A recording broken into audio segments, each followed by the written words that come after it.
Now this is interesting. The earliest form of the credit card. In fact, it's a charge card that the airlines would issue to their employees. Today's business travelers won't go anywhere without their Amex, their Visa, or their MasterCard, but we're already seeing that future technology will soon take away the credit card completely. There's stylish wearables, shopping from your fridge, and of course, another robot. I was named Pepper because I'm here to spice up your life. This is the future.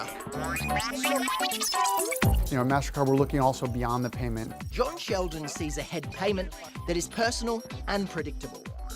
We're talking about printers that order their own ink when it's running low, and home systems that order new air filters. That's the idea of cognitive offload. We already know what you want, and I can take those off your plate and the payment can happen automatically for that. We'd like to be able to do that.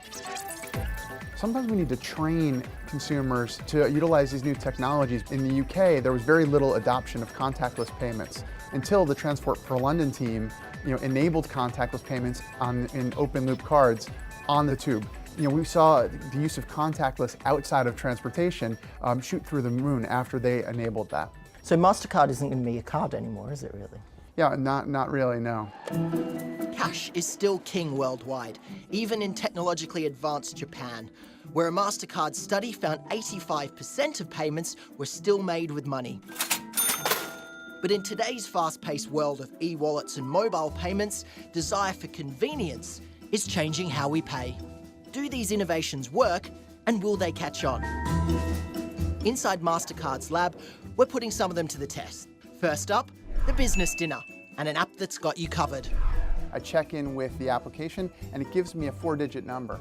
When the server comes over to the table, I share that 4-digit number with him or her. Now I can also give you that same 4-digit number, which allow you to join this bill, and you can claim then the items that you purchased. So this stops me from paying for your meal if your meal's more expensive. That's right. The flight check-in via humanoid.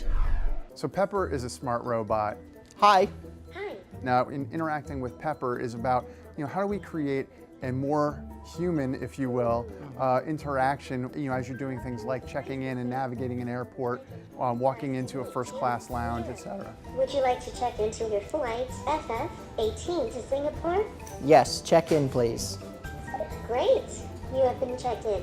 Obviously, natural language processing has come a long way even in the last 5 years and still has a little ways to go. That's why we're experimenting now. Would you like to upgrade? Yes. Awesome.